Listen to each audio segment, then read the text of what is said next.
D'où vient le croissant? Cette petite viennoiserie à base d'une pâte feuilletée spécifique qui comporte de la levure et une proportion importante de beurre. Ok, j'ai lu la page Wikipédia, promis, je le ferai plus. Je suis certaine que vous vous êtes toujours demandé d'où venait le croissant. Probablement pas, mais je suis là pour vous donner ces informations essentielles, je dirais même vitales. Cette vidéo est une compréhension orale destinée aux personnes qui apprennent le français comme langue étrangère. Le niveau est B2 parce que je parle plutôt vite, donc accrochez-vous et préparez-vous à répondre aux 3 questions à la fin de la vidéo. J'attends vos commentaires avec les réponses. Ah, le croissant, symbole de la France, donc créé par les Français? Non. Comme toujours, il y a plusieurs théories, mais celle qui revient le plus, c'est que le croissant a été créé en Autriche, à Vienne plus précisément. Il aurait été créé pour célébrer la victoire de l'Autriche sur les Turcs en 1683. Justement, la forme du croissant représenterait le drapeau ottoman.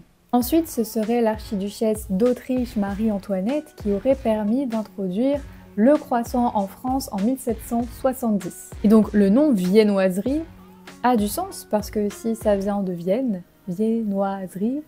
Jusqu'ici, la recette reste secrète. Dans les années 1830, une boulangerie ouvre à Paris et vend des spécialités d'Autriche, dont le croissant. Et ça marche très bien, donc évidemment, d'autres boulangeries commencent à en proposer. Il faut savoir que la recette à cette époque n'était pas la même que celle qu'on connaît aujourd'hui. Pour celle d'aujourd'hui, la recette daterait de 1920 et il vous faut une pâte feuilletée, du beurre, du beurre, du beurre, du beurre, beaucoup de beurre. Sur le site Marmiton, c'est écrit niveau difficile.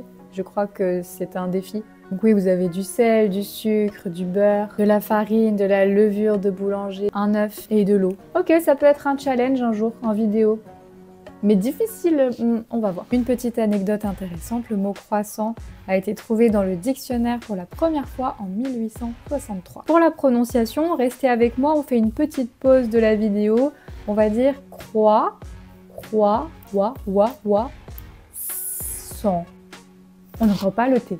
Croissant, croissant, un croissant. Mais alors, est-ce que les Français mangent des croissants au petit déjeuner chaque matin? Non. Ça dépend des gens, bien sûr, mais je pense que en général, ce n'est pas le cas parce que c'est très gras, encore une fois. Pour la santé, c'est pas ouf. De temps en temps, ça va. Savez-vous qu'il existe un concours du meilleur croissant? C'est le concours national du meilleur croissant au beurre. Pour 2023, le meilleur croissant vient de Lyon. Le gagnant est lyonnais. Apparemment, les candidats doivent réaliser 30 croissants en 5 heures. Et donc, il y a vraiment des règles à respecter sur la forme, etc.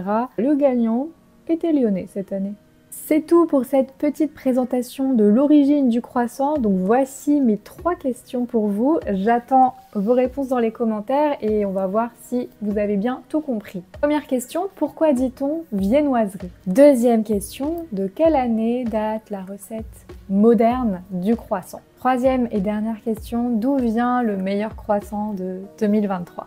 Une question bonus, si vous réussissez cette question, vous avez 5 points supplémentaires.